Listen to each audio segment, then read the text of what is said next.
Hi guys, my name is Samika Patel and welcome to an all-new episode of Comedy in Bed. Usually I come on here and I'm like, this week was so bad, I don't think I can do any worse. But no, there always is a worse week. And this last week that I just went through probably tops all of my other weeks in the most confusing, the most frustrating, the most the most mood swingy week of all time. And the reason is college decisions. Like, sir, make your mind. Either you're rejecting me because I am complete trash, or you're accepting me because I am the best student you've ever seen. But don't do the whole, thank you for applying to our university. We see true potential and talent. However, we regret to inform you that we are not able to offer you admission at this time. Reading that letter makes my heart just like bounce beats because I'm like, I got in. Oh no, I got waitlisted. No, I got rejected. And these colleges, I don't even know who's picking my applications out. People told me that every college looks for something different. And I was like, yeah, sure, buddy. Sure. Whatever you say. Make yourself feel better. But now I understand. Because I applied to all of the UCs and my decisions have been so out of the blue.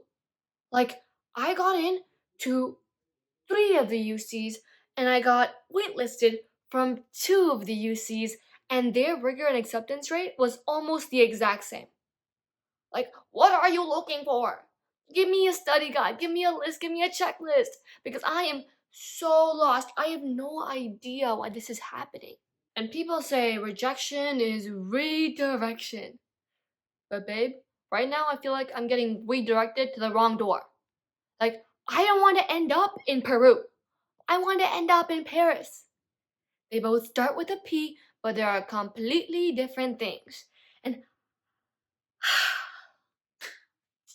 I'm just gonna take a breath and hope for the best, because that is literally all I can do.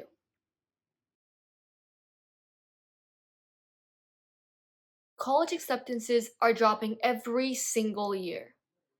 And that means more students are being rejected than accepted to their dream schools. But there's always a silver lining to all of this. I think all of this redirection that my generation, Gen Z, is facing will one day make us the strongest and the best generation on Earth. My generation will be the best generation to ever exist. We will top the millennials. We'll be better than Gen Alpha. We'll be better than. I don't know that much history, so I don't know past that. But I firmly believe that we will be better than millennials and Gen Alpha. And here are my reasons to why. Reason number 1, social media. I know a lot of these old ass people out there are like, oh, you guys are just addicted to your phones. Oh, you guys can't get off your TikTok and Instagram. Oh, you guys are always making those reels. No, I don't mean because we are addicted to our phones. Because trust me, we are not. We're just more connected to the real world than a lot of you guys are. We know how to set up a platform to our advantage so we can talk to more people, be independent, get entertained, be informed, and just be more united than a lot of you millennials are. One of my uncles, for example, thinks social media is just used for bragging. That's all you guys do. You get up on there and talk about how nice your lives are when they're actually really not that nice. And I could see where it's coming from. But if you ever see a relevant Gen Zer's Instagram or TikTok profile, you'll understand why I'm right that Gen Z doesn't do any of that. Let's go over the details that make up a Gen Zer's Instagram profile to prove my points. This Gen Zer's name is Genevieve Arnold. Already a classy name. Just as classy as us Gen Z.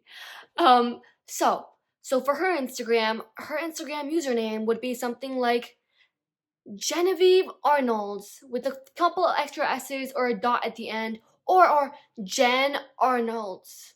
Something that's sophisticated, something that just gets right to the point, you know? That if you ever want to search for each other, just type in the name. Then her picture.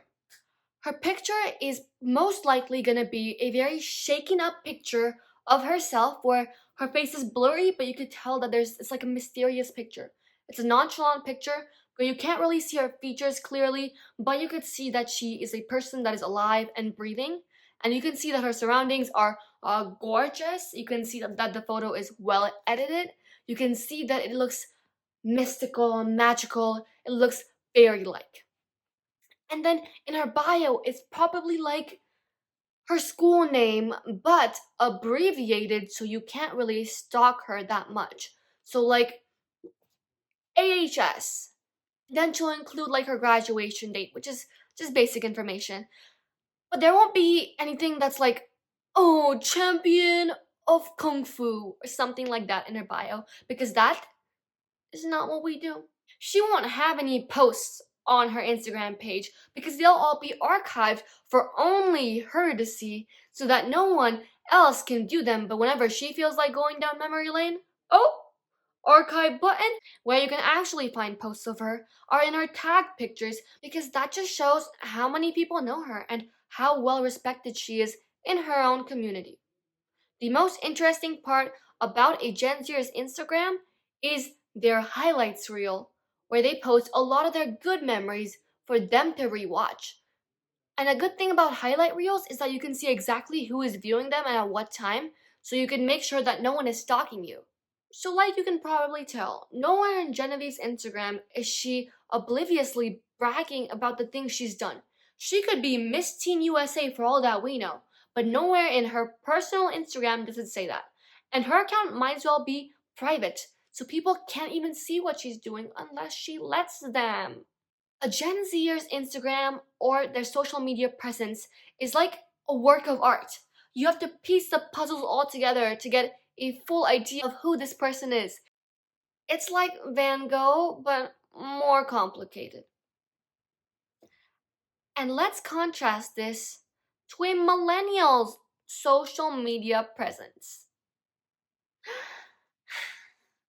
Hello, I'm Janine Walters, mother of two, happily married, two-time Los Angeles Real Estate Award winner. All in their bio. Like, babe, people are reading your bio to just know where you're coming from. Just write your community name, where you grew up. We don't need a whole life story about you. There's a reason there's a word limit, babe.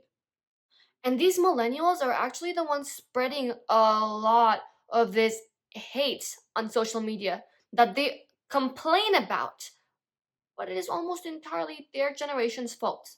And I know this firsthand because every time a woman posts a picture in a bikini, or every time there's a picture with a little bit of suspicious actions happening, I go down to the comment section to find entertainment and see just what these idiotic haters are saying. I don't even need to go and stalk one of these haters to know that they're not from my generation.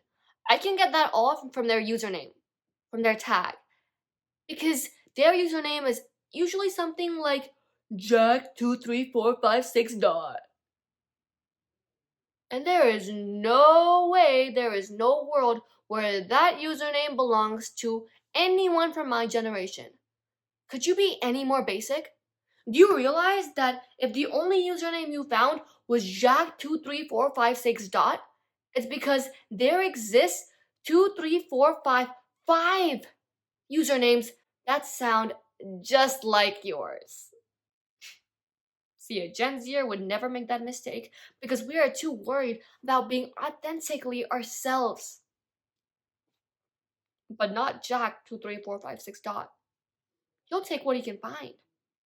And he'll use this username to comment nasty stuff on other people's social media. Gen Zers, we are afraid of the consequences. You heard me right. We are afraid, we are scared of getting caught. We know what a carbon footprint is. Stuff that a lot of these older generations have no idea about. This pushes me to my next point as to why I think Gen Z is the best generation out there, no questions asked. Gen Z knows how to find information online at the top of their fingertips. Yes, I mean online stalking, but not the creepy kind, not the kind that Jack 23456 period probably does, but the kind where, your best friend comes up to you and she's like, "Yo, I really like this guy and his first name starts with an R and his last name starts with an L, but I don't know any of the middle letters. I think he might be the one." And then we sit together for 20 minutes, and in 20 minutes, we have this guy's information. We know what school he goes to, we know what sports he plays, we know what event he is good at track and field, we know his 400-meter hurdles time, we know his past girlfriends, we know his current schedule, we know where he's gonna be almost 4 p.m. every Saturday at an elder center. We know all of that in just 20 minutes and without doing anything illegal. So, how do girls like me get all this information in very, very short amount of times without committing a crime, you might be asking? Well, I have the answers. So, ladies and gentlemen, buckle up, get your notes ready, and listen for Stalking 101 without committing a crime. The first thing you need to understand is Instagram, TikTok, and some of these basic social media websites are really just background work. Like, that's not anything advanced. You're not going to find that much information, especially if you're looking into investigating someone from my generation. Because, like I mentioned, our social media presence is like a work of art. So, first, you go on Instagram, TikTok, or just any social media website and Google their name if you have it. If you don't have it, Google their first two letters, Google anything you know about them, look at your hashtags, look at their school's profile, find their face, find their at, and I guarantee you they're somewhere, either on their friend's page or their school's page on Instagram. After you have their name, you can't keep researching on Instagram or TikTok because, like I mentioned, anyone from my generation, their social media presence is like a work of art. You have to piece together the puzzles, and it takes way too long. It is not worth your time. What you're gonna do is take their name and put it into your best friend Google because Google has all of the answers. Not to your math homework, but to your problems to find information about people. Google is there for you. Put their names in, and I want you to open every single tab that comes up with their exact name and anything that looks like it might be them. Like 25% of the time, you open a page and it's not them, it's some other weirdo that's 85. But the other 75% of the time, you hit jackpot.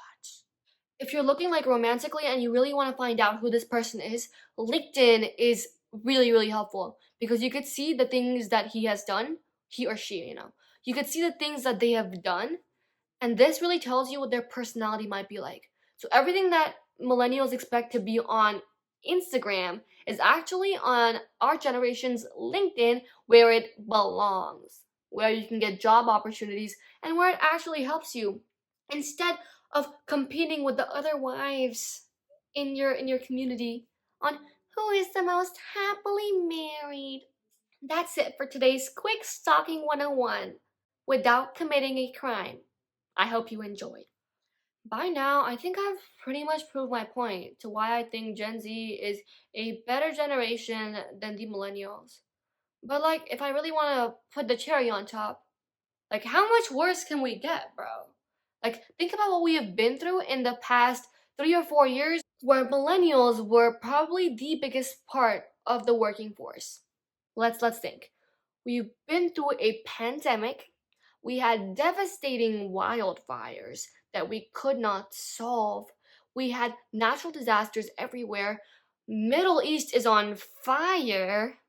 Ukraine and Russia don't even get me started. And we can't even bring the price of eggs down in the US. Eggs! And there are middle-aged people in Costco fighting for goddamn eggs because they are so expensive. This has all happened under the Millennials' watch. But now that Gen Z is coming up, I genuinely don't think we could do any worse. So it's only up from here, ladies and gentlemen. So now the only generation left for me to address, address. The only generation left for me to address is Gen Alpha. And Gen Alpha, have you not seen the Sephora kids?